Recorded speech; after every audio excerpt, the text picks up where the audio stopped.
grief can be so isolating. Even when you're surrounded with people, you're still alone because some of the thoughts, at least for me, I don't know that other people have these same thoughts. I don't know that other people go as dark as I do. I think people compartmentalize and they say the things that they think they should say, or they talk about how much they miss people. But once you go deeper than that, which is where I sort of spend a lot of time, it's really lonely. Welcome to A Place of Yes, a podcast about how I moved through my darkest hour. And for me, that was in channeling my grief into good. Welcome to the show.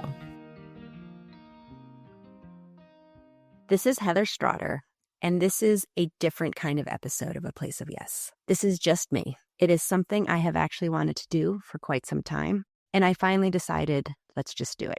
I'll talk a little bit about my grief journey. I'll talk about where I am in real life, and I'll just kind of talk to you. I've given this so much thought for so many months, and every time I thought I would do it, I chickened out. And then I realized that the formality of doing it in the studio with my producer made it seem entirely inauthentic. And what I actually wanted to do is what I'm doing right now. I'm sitting in my house alone, and I'm having the conversation with you guys that I often have in my head. I spent a lot of time thinking about what room I should record this in, and I was thinking of all the things. I was thinking about some of the shows where moms record in their child's room. Well, that room doesn't really exist. Jake, when he was alive, spent most of the nights in our bed, in our room. He had a bed in the room that he shared with Ethan, but he didn't really spend a lot of time there. Filming it in Ethan's room just seems weird. And then I thought about filming it upstairs on our third floor, where we have this couch that used to be in our old house. And I was like, oh, maybe that feels right. But it didn't feel right either. So I'm actually here in the front room of our house. And those of us who've known us a long time know that we still sometimes call this Jake's therapy room. It looks nothing like what it did when he lived here. It actually, it's totally different. But when he lived here with us, when he was part of this house, when we first moved here, this was the room where he had his therapies. Xavier came over and did OT.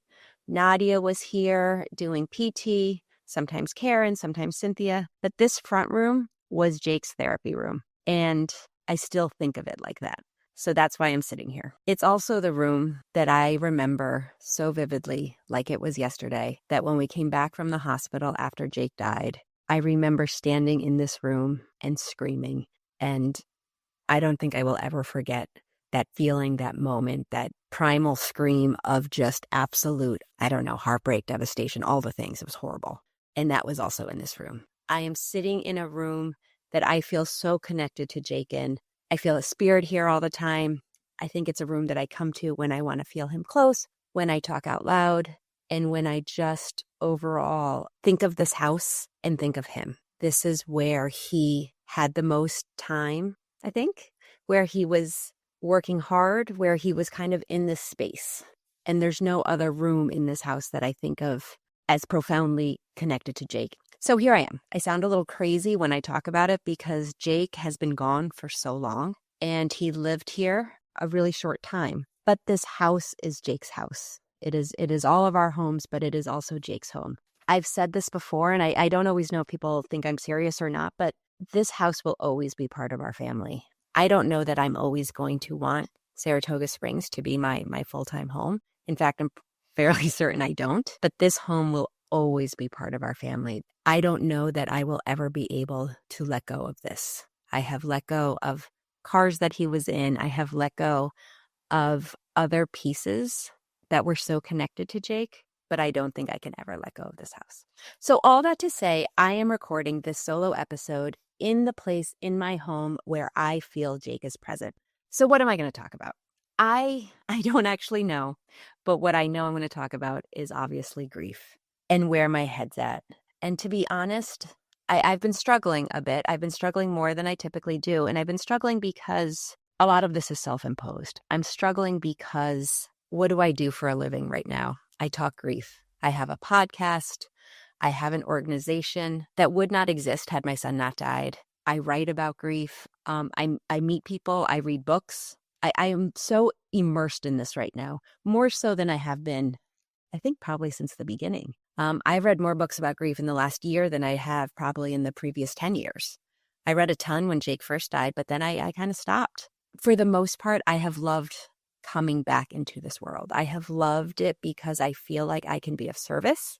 I feel like I have people in my world now that understand me in a very different way than have for a while. I have people that I'm connected to. I read things. Like I just read this book, You Can't Do It Alone. It was the podcast guest I interviewed just yesterday. And as I was reading it, I was like, oh, she's my person. Like she's someone I understand. She relates to death in the same way that I do. And there's something I like about that because grief can be so isolating. Even when you're surrounded with people, you're still alone because some of the thoughts, at least for me, I don't know that other people have these same thoughts. I don't know that other people go as dark as I do. I think people compartmentalize and they say the things that they think they should say, or they talk about how much they miss people. But once you go deeper than that, which is where I sort of spend a lot of time, it's really lonely.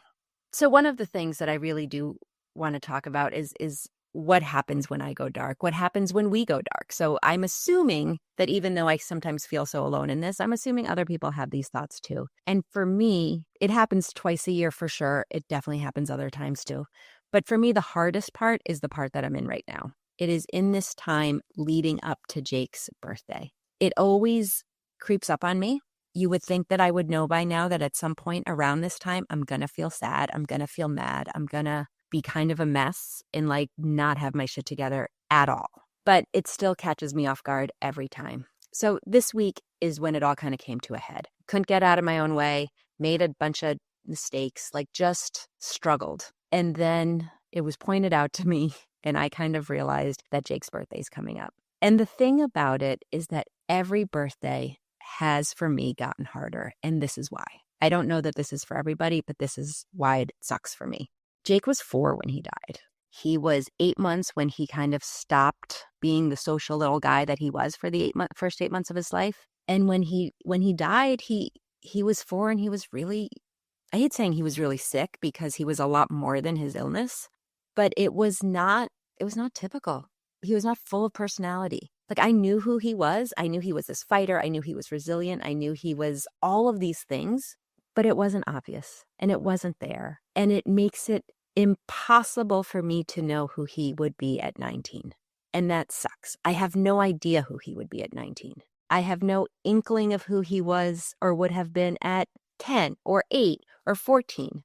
And that is just this really sad feeling for me because I feel like you're supposed to know who your kids are. And I just don't. Like, would he be like Tessa, like Jeff and Heath's daughter, who's, I don't know, 21 right now, full of personality, sick and struggling and seizures and all this shit? But you know who she is. Would she be like Milana? I see so much of Jake and Milana. And I go hot and cold and I feel bad because I feel like sometimes I ghost them because I'm like, no, I'm coming over. And then I can't because it makes me think that that's what Jake would be like if he was here. But I don't know, right? I have no idea. I mean, sometimes I wonder if he'd be like Emmanuel. Emmanuel passed away, God, what is it, 1 or 2 years? But lived a life up until, I don't know, his early 20s. But he was on a trach. He had feeding tubes. He was hooked up to a vent, like all of the things. Would that have been his life? I don't know. And I think that's why birthdays are so hard for me because I get trapped in this, what would he have been at 18? What would he have been at 19? And I get trapped with other 18 and 19-year-olds. I know what Ethan was like at 19. I know what that looks like. So then I try to like impose Jake into that, but that's not right either, right? Because that's not who he would have been. He wouldn't have been Ethan. The not knowing kills me. And the not knowing takes up so much space in my head when I let it. That kind of leads me to my next topic, which is the topic of grief and darkness. Society puts this on us, right? Society thinks that you are going to grieve and you are going to move on and that you're going to get over it and that you are going to miss your people, but that life will go on. And there's a huge part of me that in some ways agrees with that, right? Mind over matter, one foot in front of the other. Make yourself get out of bed. All the things I told myself, all the things I still tell myself, and frankly, some of the things I believe. But at the end of the day, it doesn't go away. It doesn't get better. And I always feel like such a, Debbie Downer when I say that. But I think people need to recognize that. I think people who are friends with grievers, who are surrounded by people who are grieving, and people who are grieving. You got to give yourself a break, right? Cut yourself some slack because this shit is hard. It sucks knowing I'm never going to see my kid again. It sucks that I haven't seen my kid for 15 fucking years. But the fact is, it's reality. It's reality for a lot of different people, whether it's a spouse, whether it's a friend, whether it's a sibling, whether it's a dog. There's a void that we had people who were here and then they're gone, and that void sucks. This is actually sort of funny, and it's the way I think that I have handled my grief. Like for me, and again, this is my 2 cents. This is my opinion. This is actually just me being me, unfiltered, if you will. For me, I have survived my grief by having rules. In general, like in my normal life, I hate rules. I don't think anyone, like I just don't like them. I've always kind of rebelled against them. I find them annoying. I understand that we need structure to for humanity and to live. And yes, rules help us do that. But I always like to skate that line. I always have. I don't know. Maybe it's because I'm an only child. Maybe it's just because I'm a pain in the ass. I don't know. But the fact of the matter is I have created rules for myself around grief that I think have saved my life, that have made me be able to be in the space, that have made me able to be successful in life and to have survived this loss and continue to survive the loss. For me, I have to let myself go dark. I have to get in my head. I have to get grossly dark. And then I have to know when to get out. I have to know, and that sort of happened to me a little bit this week. I have to know when I am too immersed. I kind of learned this phrase, the intrusive thoughts. I don't know who was talking about that, but the intrusive thoughts, right? Like my intrusive thoughts are dark and they're terrible and they mean everybody that's important to me is going to die. Sometimes Brian doesn't know what to do with me. We'll be driving and I'm not driving. I'm in the passenger seat, but I kind of do this like big gasp because it's almost like I see us dying. I see people dying. We jokingly say I see dead people, but I kind of do. And when that gets out of whack for me, I can't breathe. I can't live. I can't be, I'm just too much in my head. And for me, I have to recognize that and I have to know what I need to do to get out of it. I have to give myself the time alone to kind of work through it. And I have to not allow myself to be alone all the time and force myself into normal life things because my dark is dark. So the rules help me know when it's time to get out. And I think for some people do that through therapy. Some people do that, I think, with medication. Some people don't have such higher highs and lows, right? Like some people are just, I think, more even. But for those of us in grief, I think sometimes those boundaries get pushed. And I will say that I think this is a little bit who I was before Jake died. This is kind of who I was as a teenager, as a young adult, as like, I remember vividly, like, breaking up with a boyfriend or getting in a fight with someone and spending the whole weekend in my apartment, like wallowing in my own sorrow. And then being, it being Monday morning and being like, okay, get your ass out of bed, get your shit together and go to work.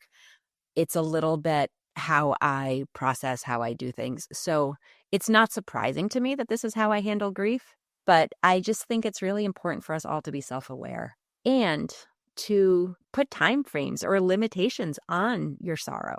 And maybe some people are listening to this and they're kind of thinking, you're nuts, this doesn't work, I cannot put a timeline on this, I cannot force myself to do anything, or I don't want to. And that's all good. I'm just kind of talking about how I handle birthdays and how I handle the darkness. Because I do feel sometimes, like in the podcast or in my work with Jake's Help from Heaven, I think sometimes I come out falsely positive. I come out like, hey, everything's going to be okay. And, channel your grief for good and make the world a better place. And that is me. That's who I am. But this other piece is also me. And I feel like it was time to be a little bit more transparent about that for everybody, including myself. One of the things that we did do, or that I wanted to do, and then we did as a family when Jake first died was, and I've talked about this before, I instantly knew that I needed to do something with my grief, right? And it was not this, pain for purpose, grief for good jargon that exists now. It was really kind of more what I was saying, like, what am I going to do with this darkness and how am I going to stop it? And I stopped it by starting this foundation and being Ethan's mom. And there was plenty of reason for me to stop it and wanting to stop it. So I don't want to sound too dramatic. But one of the things that we did is we had the foresight to know that Jake's birthday was going to suck. He died in December. His birthday's in May. Like, we kind of knew that. And we planned our first fundraiser around that. We planned it to be a family fun day. And we planned it at the bowling alley because it was one of the few places that, again, whether I made this up as truth or it was truth, in my mind, when we went to the bowling alley with Jake, he had a good time. There were lights, there was stuff. He would sit in his chair, and obviously he could not bowl. He could not participate. Like, we didn't even do any of the adaptive bowling things they do now. He literally sat in his chair and we would talk to him, but he would just sit there and watch. So in my mind, it was a family activity. So that's what we did. And honestly, last year we went bowling, the four of us. It was me, Brian, Ethan, and Leah. I don't know what we're going to do this year. I know we're going up to see Ethan in Syracuse, and Leah's running in a track meet, and we're going to do something together, and maybe it'll be at a bowling alley. Maybe it'll be having margaritas. But for us, celebrating the birthday, cheersing Jake, having a cake has been something that has helped. We also, and we did not do this last year, and I'm not even sure if we did it the year before, to be honest. But one of the other things we did at a certain point was we would get like a family gift. Like, I think we got a Wii, or we got Ethan, whatever, a PlayStation, or, something like that. Something that like we would do. One year, I think we got the basketball hoop for outside. So we would always do something special, whether it was a gift. In those early years, we spent a lot of time either in Lake Placid or Montreal for his birthday. It got harder as Ethan got older and there were sports and there were other things. I think when we can spend it together and remember something simple, and even if it's bowling, I think that's helpful. Some of the other anniversaries, like the death day, those are shitty days. It's hard to make that good. I've actually had a pretty decent time with Christmas. Like, I can treat Christmas completely independent of Jake. So some holidays for me aren't wrapped up in sadness. I can say Mother's Day sucks. I hate Mother's Day. I hate it because I feel like I'm just phony the whole day. I feel like I am showing up for everybody else because they want me to, or because I should. I guess that's the thing, right? Like, when you're in grief, there is no set thing, and some of our guests were talking about it. I actually remember talking, I think it was with Sophia Allen, Olivia's sister. She talked about being ready to have Christmas be a hard time. And it kind of wasn't. It was what it was. But New Year's kind of took her breath away. Like New Year's Eve, like this whole like, oh my God, we're entering a year that my sister will never have lived in. And that's the thing with grief too. Like, it's all a head trip. Like, that for me is a hard time. I think I talked about it then, and I can talk about it again.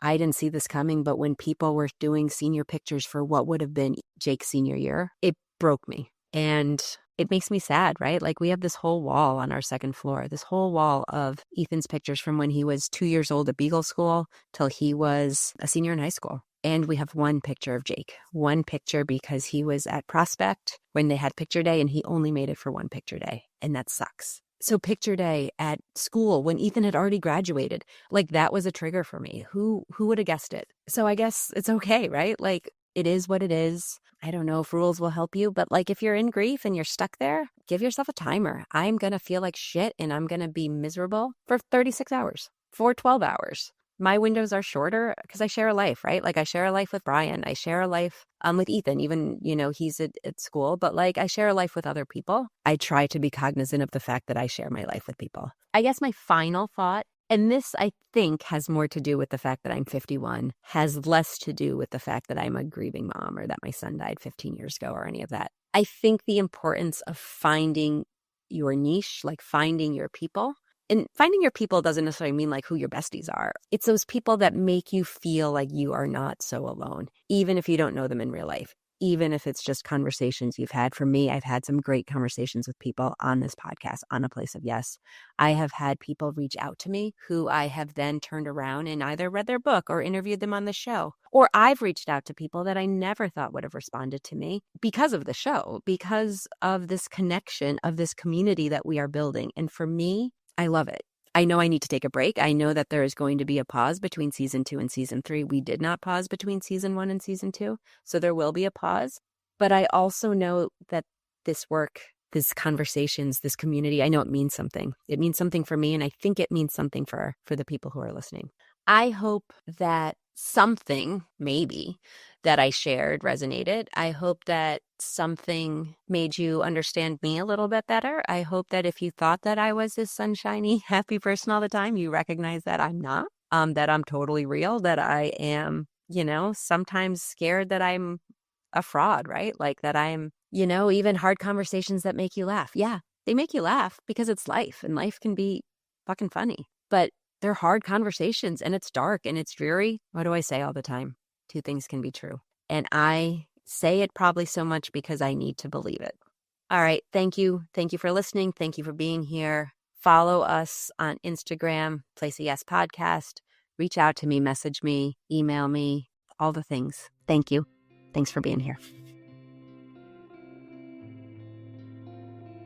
Thank you for listening to A Place of Yes. Please follow us wherever you listen to your podcasts. If you really like this episode, please share it with a friend. It would make a world of difference if we could just reach more people and share the work that we do and the stories we want to tell. Thank you so much for watching.